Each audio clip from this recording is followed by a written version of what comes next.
All right, listen. I didn't think this memo had to go out, but look to the entire U.S. Navy. Do not go onto an English boat and take off a Confederate. Stop it!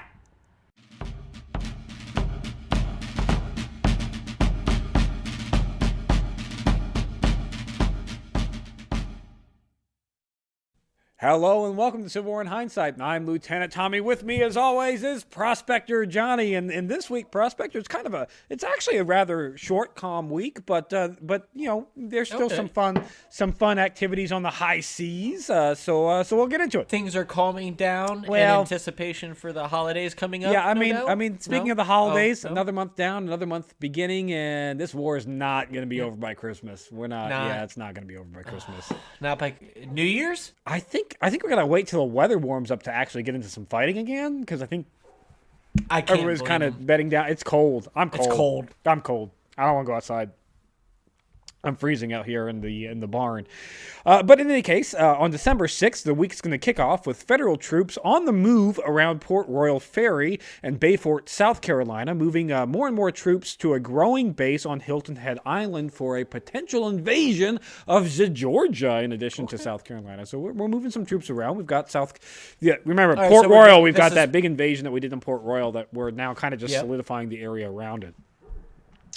And so now this is a preparatory phase now for a hopefully a successful future attack into Georgia. Georgia and South Carolina. Hopefully we'll just do a good invasion, the three-pronged invasion. We've got Virginia and Georgia and South Carolina, and we've still got activities out in Missouri and Kentucky. So hopefully we can just spread the Confederates thin enough that they just go, it's cold, I don't want to go home.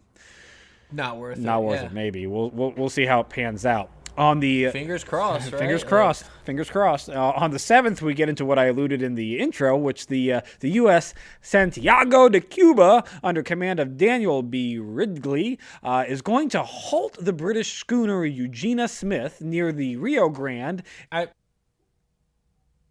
sorry, the British. Yes, the British schooner.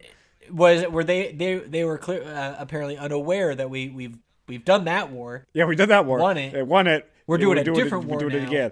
Doesn't involve the British, but we're going to stop the British schooner Eugenia Smith near the Rio Grande, and we're going to seize a J.W. Zachariah off the schooner. Zachariah is a New Orleans merchant who was sent by the Confederates to purchase arms and munitions from the British. So yet again, we enter a neutral boat. One dude.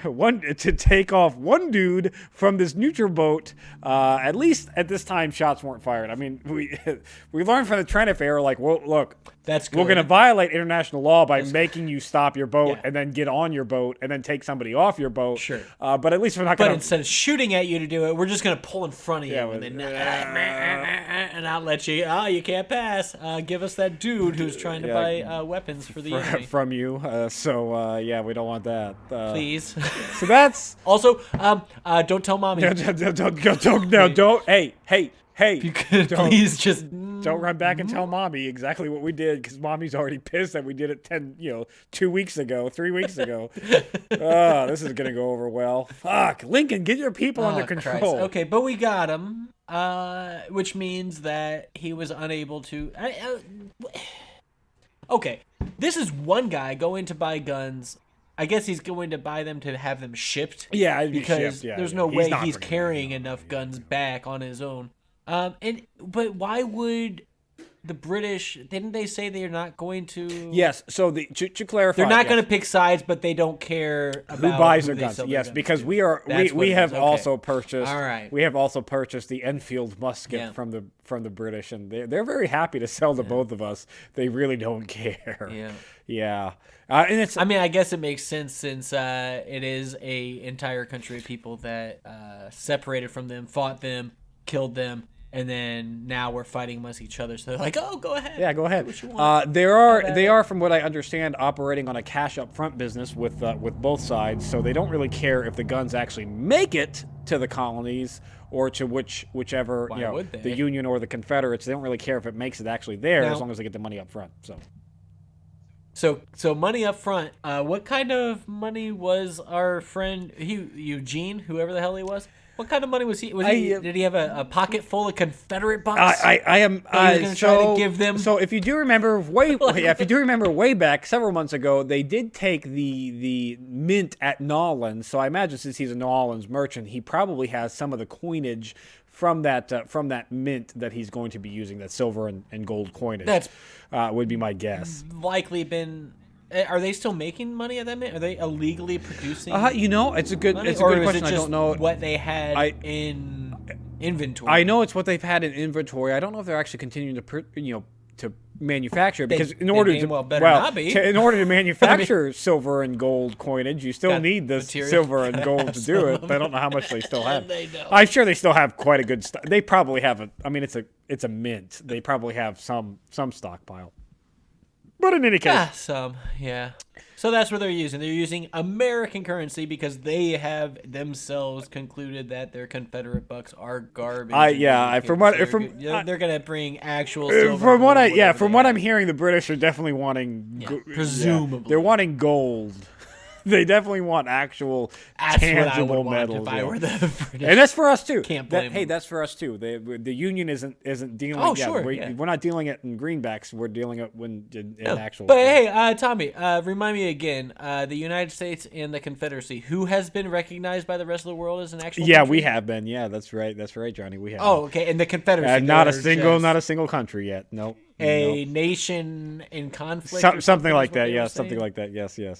Yeah, so they can piss off with their attempts. You're right. They can piss off. On the 8th, there is some minor skirmishing in Kentucky near Somerset and in West Virginia along the Chesapeake rivers. Just minor, board soldiers popping off rounds at board soldiers. Nothing big. Nothing worth. We didn't no lose casualty. any of Kentucky or the new West Virginia proposed new state of West Virginia. I guess it's a proposed state. They have seceded. They have created a name. It's now just up to us to admit them into the union. I guess. We'll see if that is that something that's going on in the background here, paperwork. I imagine it's people signing shit. Right? Well, it's going to take a 2/3 majority state vote in Congress to do that, and I don't think more than. There's a good chunk of the Congress that's in active rebellion. If we want to count them, hold up. If we want to count them. They still get a vote? I don't know. If we want to count them. I don't want to count the state, a bunch of seditionists who went and seceded from the United. No, I don't want to count their vote in what we're doing with our intact nation, Tommy. Okay, Get them the hell out of here. We need 2/3 of the states that remained loyal to the North. All right, they remain loyal. But anyways, we'll get there. The states in the North are intact. Hey, we'll see what happens. And I don't care about the Confederacy. You know what, Tommy? If we lose half this country, fine. So be it. But if we do, we don't trade with them at all. And we just watch them wither and die off, and then we go and take it back again, just like we did the first time. I think Lincoln is shitting all over the Constitution to prevent that from happening. But in any case, on the 8th, he's trying. Like I said, there's some minor skirmishing. The CSS Sumter, also on the 8th, is going to continue to wreak havoc by seizing federal whaler Eben Dodge. So, can we sink this boat? This is 3 or 4 boats that the Sumter has taken now. I think. Seems to me maybe we should take some of our 77,000 ships or 77 ships. It was 77 ships. Felt like 77,000. Felt like that. Maybe we should take 25 and knock that boat out. Yeah, And it's about time we they're do something. The American Bible Society on the 8th, Johnny, they're going to start distributing 7,000 Bibles to Union soldiers, and let that number sit in for a second, because as we talked about last week, there's over 600,000 enlisted. So if their goal is to spread Christianity, 7,000 Bibles to 600,000 enlisted isn't really gonna cut it. Not making it. To be fair, not making a dent. Of the 600,000 listed, only 7,000 can read. You're probably right, Johnny. On the 9th, Congress is going to vote 33-3 to create a joint committee on the conduct of war. Their goal is to investigate the Union and why it has had so many embarrassing losses up to this point. And to be fair, totally probably a good thing to do. Yeah, maybe do that. Maybe do that. Although I imagine this will not become a political tool at any point in time ever during this war. Definitely won't be used to go after, like, you know, poor generals as opposed to the rich generals. But yeah, whatever. Hey. Now, Tommy, when has money ever had any impact on the way things are handled in the United States of America? Yeah, right. Out in the Indian territories, way out west of Texas, and pro-Confederate Indians are going to beat Union Confederate. I keep forgetting we're still west of Texas. Yeah, so west of Texas, all those boys out there. Yeah, all the boys out there. And what's, you know, Arizona territory, west of Texas, the pro-Confederate Indians are going to fight against the pro-Union Indians. The pro-Union Indians are going to lose and flee to Kansas, but the pro-Confederate Indians have to break off their attack because they run out of supplies. So even the Confederate Indians are like, we don't have guns and bullets and food. No, it's the same thing. They're doing the same shit we're doing. It's fight a battle, one person retreats, and the other people are like, oh, well, we don't really have enough to really take over any of this, so we're going to bounce too. Like, they can't. Good. I mean, come. And this is a circus. This is obviously. This is a circus. This is native tribes that we have just hired to fight for us, right? Yeah, I mean, like, this is not people who they're not taking up sides and looking at our politics and being like, I agree with you, or I imagine this is more like we've been at war with this other tribe for years anyways, and now we're going to use it as an excuse. Yeah, we'll fight them. Yeah, for sure we'll fight them. Yeah, and we can. Yeah, well, you can use your guns, a couple of them. Okay, that's great. Deal. Jesus. On the 10th, Confederates will admit Kentucky into the Confederacy. Again, another state that has not seceded, but the representatives that supported the Confederacy that lost the vote for secession fled the state, went to the Confederacy, and were like, hey, can we form our government here? And the Confederates are like, yep, sure can, in exile. So... Okay, so... according to the Confederacy, Kentucky is a Confederate state. Yeah, so according to the Confederacy... According to everybody in the state that voted in a democracy... Yeah, they said, no, we're not a part of the Confederacy. They said no, and so they're all living like they are still part of... So according to the... And their representatives are also not in Kentucky. Yes, they are... correct. In the southern capital, making decisions for Kentucky back at home, where they're not at, that they don't want. Yeah, yeah. So maybe just I don't know, strip all of those congressmen, senators, governors, whoever. That's been done. Make that decision. That's been done. Done did. Yeah. Okay. Yeah. Good. So, in short, the Confederacy has 13 states, although it's really actually only 11 because Missouri and Kentucky did not secede. They voted. The people of Kentucky and Missouri said, no, we don't want that. The representatives said, no, we don't want that. It's just the losers that lost the election. Like, this whole war is just a bunch of losers who lost an election that are mad. Like, get over it. We're killing people for this. I'm fine. Yeah, I'm fine with their method. In fact, I'm going to employ it right now. You know who else is a part of the United States? Canada, Mexico, Great Britain, I don't know, Spain. Who knows? Everybody. France. Prussia? They're all a part of the United States. Hey, don't forget about... They seceded. Prussian Joined the United States. Prussian Empire. We don't forget about the Prussians. I got some dude who came from all of those places and said that he wanted to... They all agreed. And so now they are the United States, and now... basically this is a world war. First world war ever. Amazing. It's amazing. On the 11th, Johnny, a fire war. This is where it gets really funny. Fire is going to rage through the business district of Charleston after it's suspected that some of those cotton fires that they had lit so that the Union troops wouldn't get them kind of went amok and burned the entire business district of Charleston. The Confederates are so desperate. So they're like, hey, we don't want the North to have anything that we have. We're going to burn our cotton so they can't come in here and make new uniforms or whatever the hell. We're going to burn that. But we're not going to control it. And we're going to allow it to burn down our business district, which might be pretty important at this time in the war for the South. Mm-hmm. And so the whole bit, gone. Oops. Just This is one of many oops. Whoops. This is one of many stupid. they couldn't get their buckets fast enough to put it out. Like the world has to be laughing at us at this point, right? This is a joke. They have to be laughing. I mean, at wait. us. Hold on, we got people reporting on this around the world. Yeah, you got like This is getting out in the newspapers and shit. This is good. That. Oh, that's bad news, Tommy. Because they're absolutely laughing at us. My 100%. God, what a disaster this country is right now. Like, I mean, it's half a country. It's half a country, and we're still making it.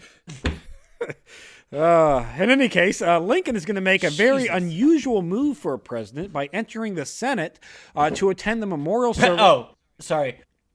I thought you were going to say make an unusual move for a president by declaring himself dictator. No, he hasn't done that yet. Well, he's done that. Okay, because he's effectively trying to normalize. Yeah, he's effectively done that. He's not said he's a dictator, but he's trying to normalize that shit. Okay, so what did he actually do? He enters the Senate to attend the memorial services for Senator Baker, who was, if you remember, killed at Ball's Bluff, the first and only active sitting senator to die in combat. He's going to attend the memorial services for Senator Baker, and it's unusual for a president to ever it's not like normal for a president. Is it just to enter. entering the Senate? Yeah, grounds. Yeah, the Senate, like into the chamber, the Senate chamber. He's entering there. Yeah, but that's the unusual.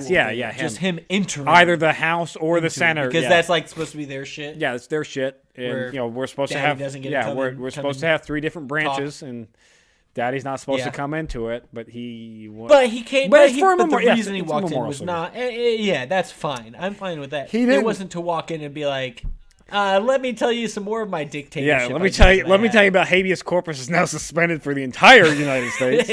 And how, hey, everyone in the Senate can suspend habeas corpus. Yeah, you didn't like your neighbor. you all get dictator rights. Yeah, you all get you get a dictator right. You get a dictator right. Let's be clear. Yeah, he did not do that yet.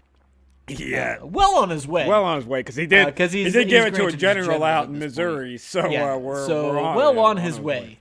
And Johnny, this week is going to come to an end finally with the detachment of Marines, federal Marines, that are going to be sent on the Ashippo River in South Carolina to continue their spread out from Port Royal. Basically, this is just Marines going on an exploratory mission on the rivers around South Carolina to see what kind of Confederate strength there is for potential future invasions. Sounds to me like they might be trying to find their home. Maybe. In the ocean. Yeah, maybe. Well, yeah, if they're going inland on the river, they're going to be a little far away from their home. Wrong way, boys. Your home is the other way if you want to get to the but to be fair, the Marines extended themselves with such valor and bravery at the Battle of Bull Run that they ran away and hid. So, Marines, go Marines. We'll see how this all plays out next week, and hopefully Lincoln doesn't become a dictator. That's it for this week in Civil War in Hindsight. If you enjoy this, check out Historic Hindsight. We talk about all kinds of random things from the first Battle of the Marnes all the way up to why I hate IPAs.